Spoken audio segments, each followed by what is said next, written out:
Welcome to the Salt Strong Fishing Podcast. Salt Strong has been helping saltwater anglers catch more fish in less time for 10 years and is now the largest and most trusted saltwater fishing community in America. If you want to catch more saltwater fish, then keep listening. If you want to speed up your fish catching results even faster, then join the private insider community at saltstrong.com. Here's your host, Joe Simons. Like diamonds.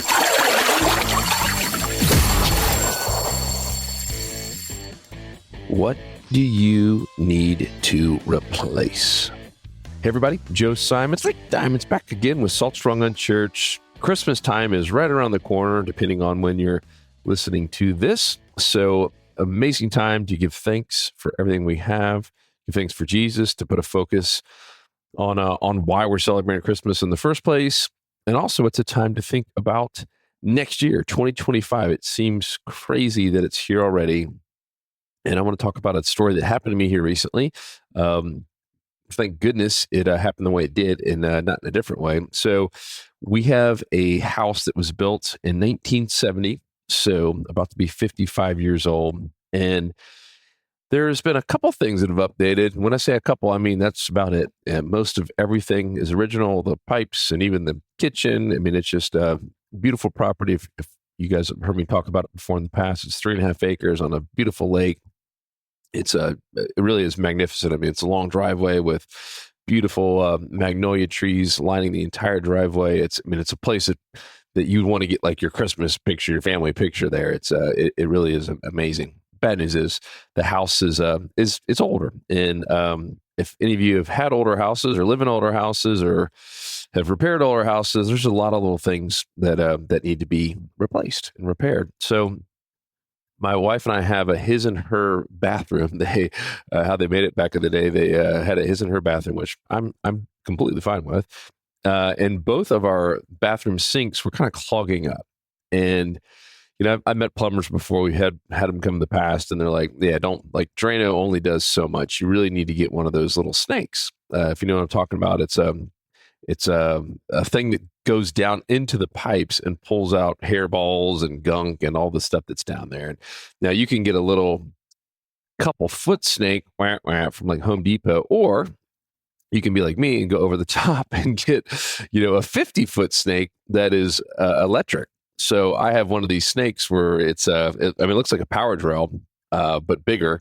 And you can put it forward, reverse, or just have it spin, and that's when it can start. Like you feel something, you can start having this big old metallic thing. It's basically a piece of steel spin around in the pipes to try to grab some of that hair and gunk, etc. So I go to my wife's a sink first, and I put that thing slowly down there, this snake, and if you know what I'm talking about, it's actually kind of fun because you don't know what you're going to get. And I put it down there, and it was, as you know, my wife, a lot of hair, longer hair, a bunch of hairballs and stuff, just kind of gunk down there. So I get that out, and it's just nasty, but also kind of fun because you're cleaning out the pipes. And so finish that one, and then I move on to mine. And so with mine, I'm moving it down, and it feels like, imagine you've got this. It starts off just as a foot, and you can go all the way to 50 feet if you really wanted to take it really down some pipes. But I'm about, I don't know, only a foot and a half, 2 feet in max.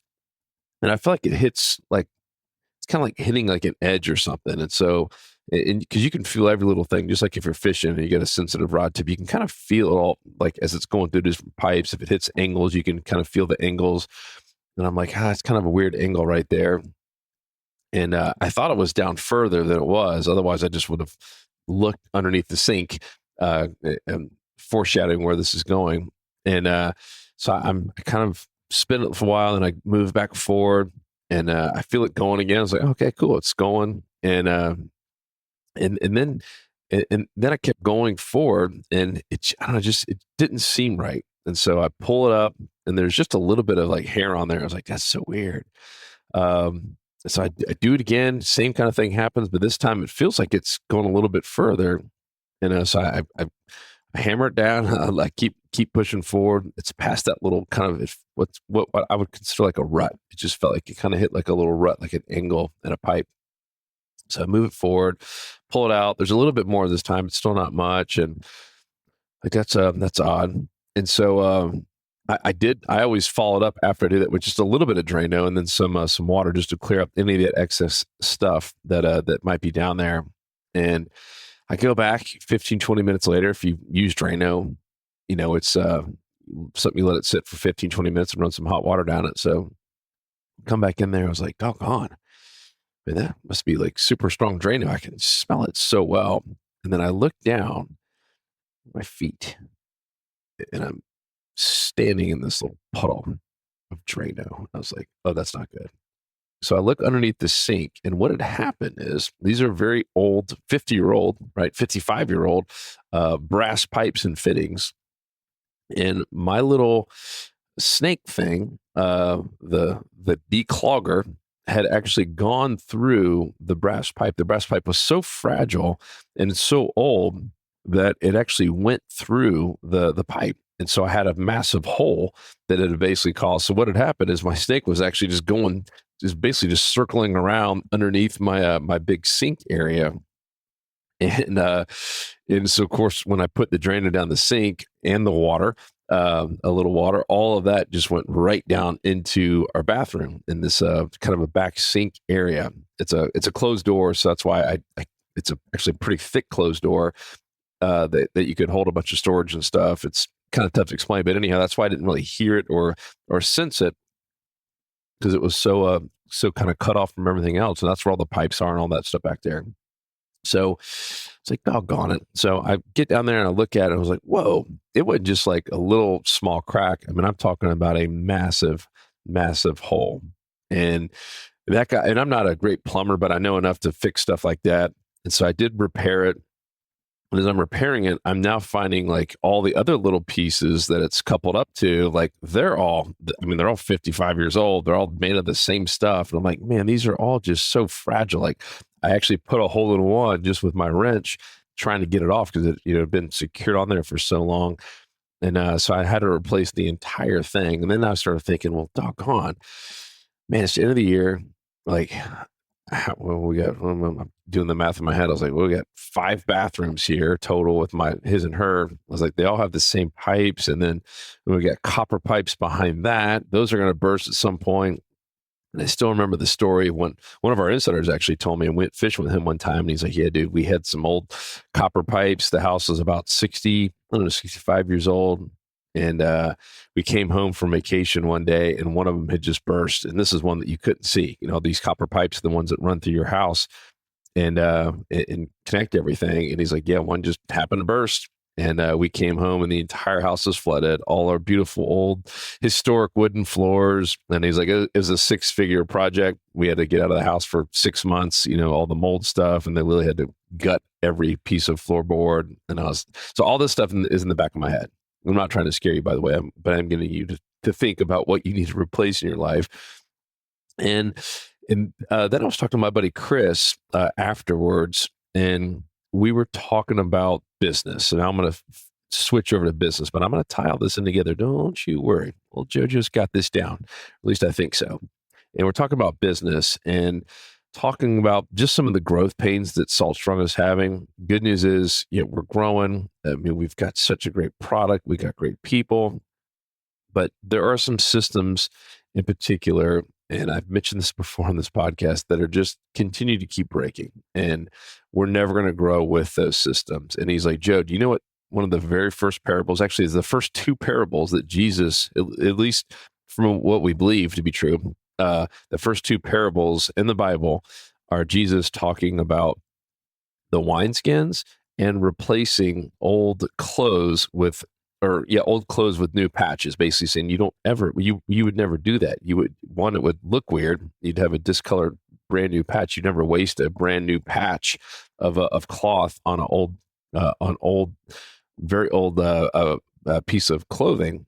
Right. And obviously, as soon as you get water on it, it's going to shrink and maybe make it even worse. And same with the wineskin. He's like, you would never put brand new wineskin wineskin. You never put brand new wine into an old wineskin; it would burst it. You always put brand new wine into a brand new wineskin and let that age together.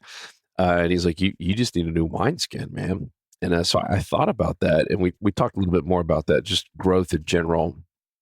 And so now with this pipe thing bursting, and then him saying that, I was like, man, I wonder what other things I need to replace just in my life, because I'm a big believer that if you're not growing, you're dying.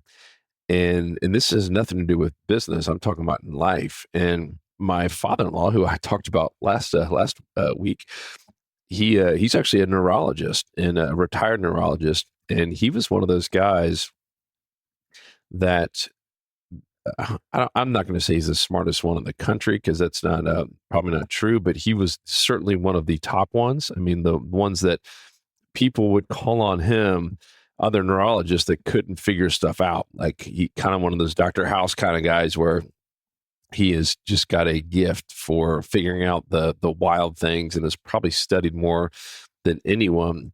And he has been this just crazy reader, and actually has now mastered multiple languages after he retired. And I'm like, Tom, like, well, tell me more. I was like, one, that's awesome that you're doing all that, but like, is there a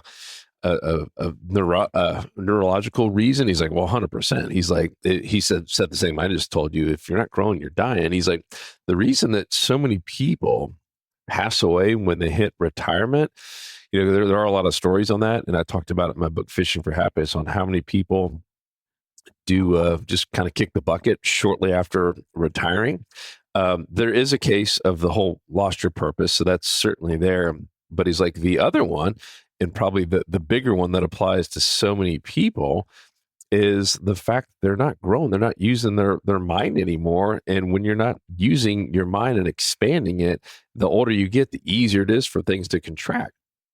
He's like, I am trying to do everything possible to expand my mind, to challenge it, to basically grow it, right? To get a new wineskin every year or so, and make this thing grow and not shrink.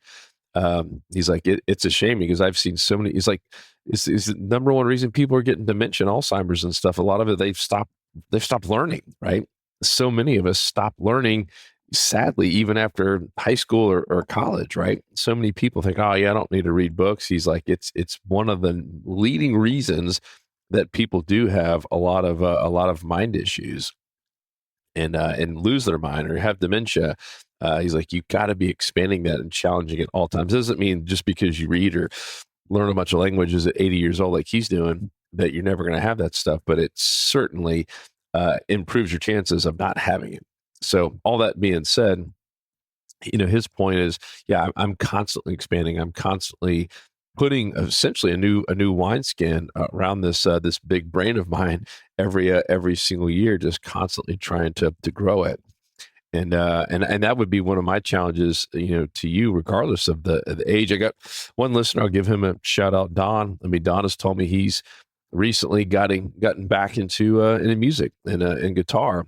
And that's just a great way to expand your mind. It challenges it again, right? It's, you have to almost kind of relearn something. And then as you get better and better, and he told me he recently was playing in front of a group of people, which is kind of stressful, right? Which puts a lot of good pressure on your mind to really think outside the box and to really try to master something again. That's an exceptional way to grow. And that's something you can do in retirement, or depending on your age, it doesn't even matter, but there's always an opportunity to read, to grow, to think, to teach. All of those things are just expanding your mind. So 2025 is almost here. We're just a couple weeks away, at least as I'm recording this. And I think that would be my challenge to myself. As you know, I selfishly record these to kind of, so I can replay them back as things I'm going through in life. And I'm asking myself, all right, what are things that I want to change or replace in next year? Ironically, one of them is less drinking. The irony, we're talking about wine and wineskins here, but yeah, a big one for me is less drinking, more reading, more exercise. I think everyone kind of says that. For me, I'm going to go simple, because as many times as I've told myself I'm going to go hit the gym every morning with 3 young kids and a crazy business, and even though I'm up early every morning, it just doesn't seem to happen. But one thing that I have been pretty good at is just doing 100 push-ups a day. And I know I could obviously, do more. I could go to a gym or whatever, but even that has actually kept me pretty like trim and strong. Like I can see in the mirror, and I've been doing this for, I don't know, probably 3-4 weeks now, every day, 100 push-ups, not consecutive. Don't think I'm a real big tough guy here, but I'll do 40 or 50 at a time. It's kind of my max, and take a little break and then do another 40 or 50. But I'm making sure I get 100 in every single day, and it's crazy. I mean, you can see some definition just from doing that, which makes sense. So doing that and either walking or jogging every not every day, but almost every day. I like to do something there where I'm going for 20, 30, 40 minutes. And just those 2 things alone, man, I felt so much better. And I've shed a few pounds, which is a good. I've talked about that before. So that's kind of a big one for me. And then on the business side, yeah, I do need to replace like our CRM and maybe even a couple other just kind of systems that we're using that are a little bit outdated for us to grow. So, what is it for you? What are some big things that you want to do in 2025? And when you know that, you have to ask, all right, what are some of the things I'm going to have to replace, right?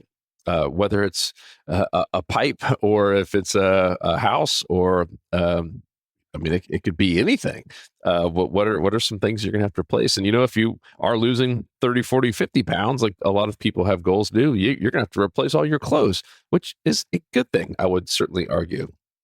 So yeah, that's my question to you. What do you need to replace? And if you do live in an older house or have an older car or boat or whatever it is, I would even think about that kind of stuff. Right? What are things that I do need to replace that I'm not caught in a bad situation, that I'm not coming home after a Christmas break or a holiday break and my house is flooded, right? I mean, it could have been a whole lot worse. I mean, that pipe was on its last leg. It didn't take that much. It wasn't like I was jamming that snake down there and that snake just went right through that brass pipe.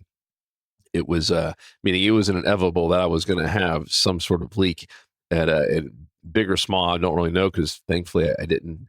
I guess I kind of caught it beforehand. Still had a little bit of water to clean up, but man, it could have been a whole lot worse.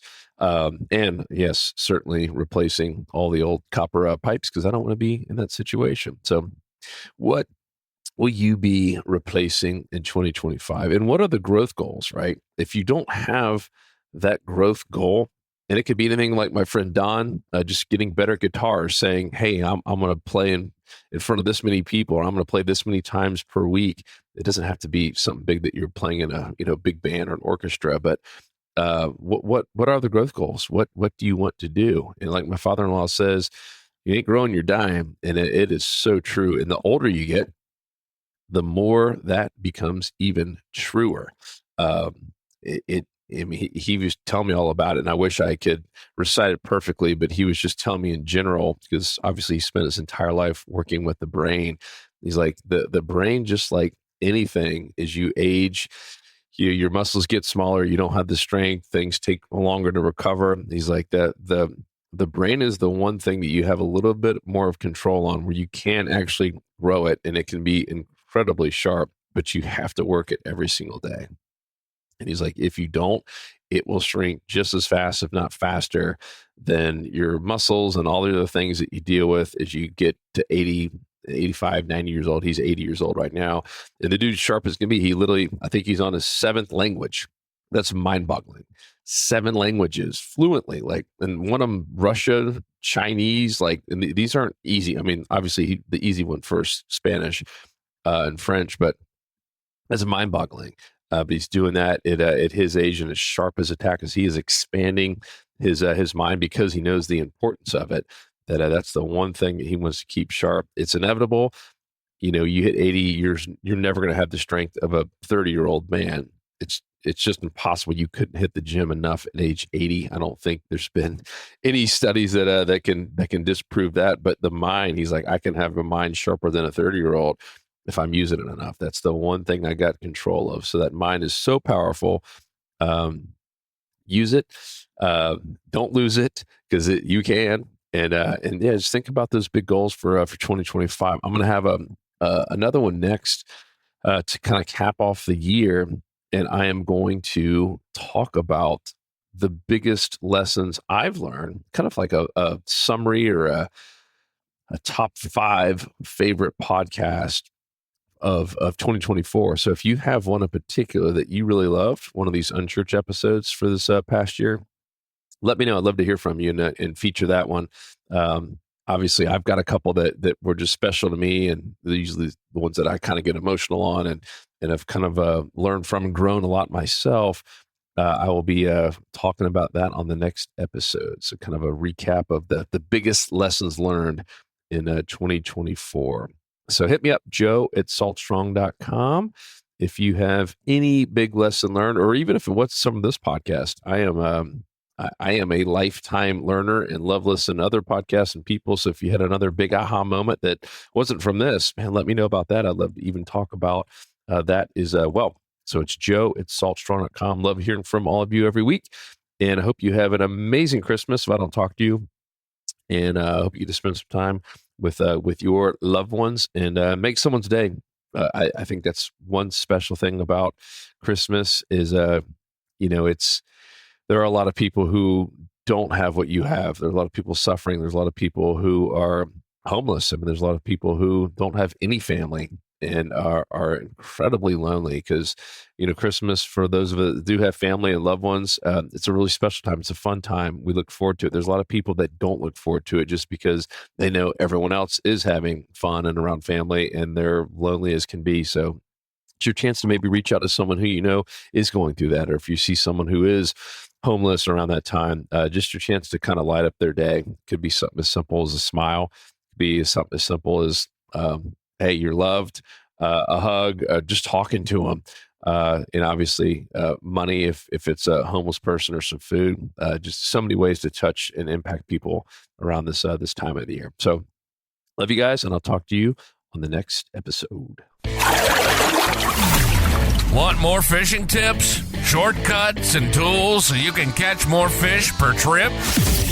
Then head over to saltstrong.com now and join the movement.